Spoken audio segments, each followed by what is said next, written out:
నమస్తే అండి.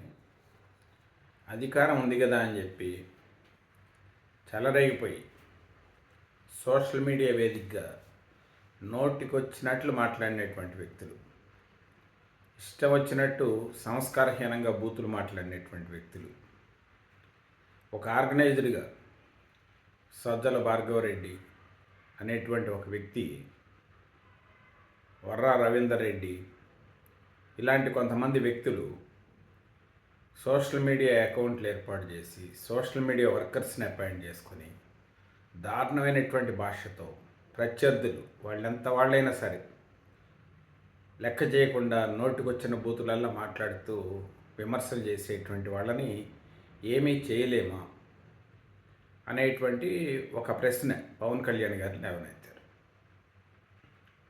ఎందుకంటే ఎన్టీఆర్ శత జయంతి ఉత్సవాలకి రజనీకాంత్ గారు వచ్చి ఏదో మాట్లాడితే కూడా ఆయన కూడా వదిలిపెట్టల, జడ్జెస్ని వదిలిపెట్టల. అంటే కోర్టు తీర్పులు ఒకవేళ వాళ్ళకి వ్యతిరేకంగా వస్తే, వైఎస్ఆర్ కాంగ్రెస్కి వ్యతిరేకంగా వస్తే లేదా ప్రభుత్వానికి వ్యతిరేకంగా వస్తే జడ్జీలపైన కూడా కామెంట్స్ చేసినటువంటి, జడ్జీలను కూడా బూతులు తిట్టినటువంటి, రాజశేఖర్ రెడ్డి గారి కూతురు షర్మిలారెడ్డి గారి పైన కూడా బూతులతో ఇరుచుకుపడినటువంటి, జగన్మోహన్ రెడ్డి గారికి సొంత చెల్లెలు అయినా కూడా మానవాభిమానాలు ఏం లేకుండా, ఉత్సవ నీచాలు ఏం లేకుండా దారుణంగా ఒక ఆడకూతురైనా సరే ఆమెని కూడా దారుణమైనటువంటి విమర్శలు చేసినటువంటిది. అందుకే ఆమె కూడా ఈ సైకో బ్యాచ్ మొత్తానికి జగన్మోహన్ రెడ్డి పెద్ద అని ఇచ్చినట్టు ఆమె స్టేట్మెంట్ ఇచ్చినటువంటి, వీళ్ళందరికీ నాయకుడు జగన్మోహన్ రెడ్డి అని ఆమె పేర్కొన్నటువంటి విషయం. అంటే ఇంత దారుణమైనటువంటి విమర్శలు చేస్తూ ఇంత దారుణంగా ఉంటే ఫ్రీడమ్ ఆఫ్ స్పీచ్ అని 41A నోటీసులు ఇచ్చి వదిలేయాలని చెప్పి, ఐటీ యాక్ట్ పైన కేసులు పెట్టడానికి లేదని చెప్పి సుప్రీంకోర్టులో జడ్జిమెంట్స్ ఉన్నాయి అని చెప్పి ఉద్దేశంతో వీళ్ళందరినీ వదిలేస్తుంటే వీళ్ళని ఎలా పనిష్మెంట్ చేయాలి అనేటువంటి విషయాలపైన ఆయన హోంమంత్రి గారి పైన సీరియస్గా కామెంట్స్ చేశాక, పోలీసులపైన, హోంమంత్రి గారిపైన, డీజీపీ గారిపైన, అందరిపైన పవన్ కళ్యాణ్ గారు పిఠాపురం వేదికగా ఆయన ఒక స్పీచ్లో ఓపెన్గా బహిరంగంగా విరుచుకుపడిన తర్వాత పరిస్థితుల్లో మార్పు వచ్చింది. ఎక్కడికక్కడ ఇప్పుడున్నటువంటి పరిస్థితి ఏంటయ్యా అంటే, వీడియోలు పెడుతున్నారు క్షమించండి అని, అకౌంట్లు డిలీట్ చేస్తున్నారు. ఒకప్పుడు అసలు రెచ్చిపోయినటువంటి అధికారంలో, కూటమి ప్రభుత్వం అధికారంలో ఉన్నా కూడా లెక్క చేయకుండా ఇష్టం వచ్చినట్టుగా ముఖ్యమంత్రి గారిని, ఉప ముఖ్యమంత్రి గారిని, హోంమంత్రి గారిని, ఎవరిని పడితే వాళ్ళని ఎట్లా పడితే అట్లా మాట్లాడినటువంటి వ్యక్తులంతా కూడా ఇవాళ ఎక్కడికక్కడ సర్దుకుంటున్నారు. అకౌంట్ డిలీట్ చేస్తున్నారు, క్షమాపణలు చెప్తున్నారు, ఎక్కడున్నారో తెలియకుండా దాక్కుంటున్నారు, పారిపోతున్నారు. ఇలాంటి పరిస్థితి.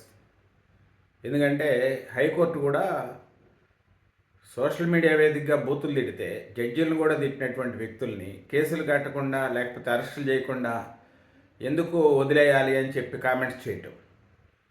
ఒక అడ్వకేటు వీటిపైన సోషల్ మీడియా పోస్టులపైన అరెస్టులు జరుగుతున్నాయని చెప్పి హైకోర్టుకి వెళ్తే హైకోర్టు కూడా ప్రభుత్వానికి అనుకూలంగా, ఎందుకు తప్పు చేసిన వాళ్ళపైన ఎందుకు కేసులు కట్టకూడదు, ఎందుకు అరెస్టులు చేయకూడదు, నోటికి స్వేచ్ఛ ఉంది కదా అని చెప్పి బూతులు మాట్లాడేసే వాళ్ళని ఎందుకు కంట్రోల్ చేయకూడదు అనే విషయం పైన హైకోర్టు కూడా ప్రభుత్వానికి మద్దతుగా నిలవటం కోసమే.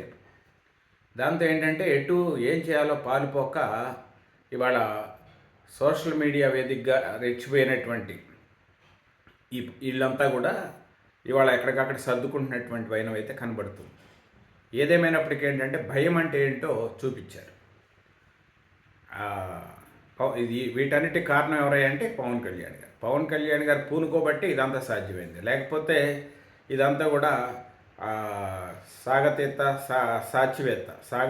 సాచివేత్తతో ఇదంతా కూడా అలా వెళ్ళిపోతూ ఉండేది.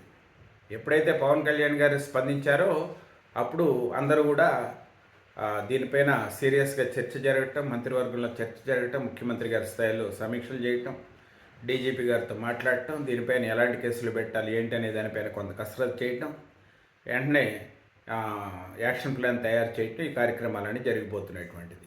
అయితే ఏంటంటే ఈ సోషల్ మీడియా వేదికగా జరిగినటువంటి ఈ ఆర్గనైజ్డ్ క్రైమ్ యొక్క మూలాలు ఎక్కడ ఉన్నాయి, దానికి ప్రధానమైన వ్యక్తులు ఎవరు, వాళ్ళని అరెస్ట్ చేయాల్సినటువంటి పరిస్థితి అయితే ఖచ్చితంగా ఉంది. చూద్దాం ఏం జరుగుతుంది.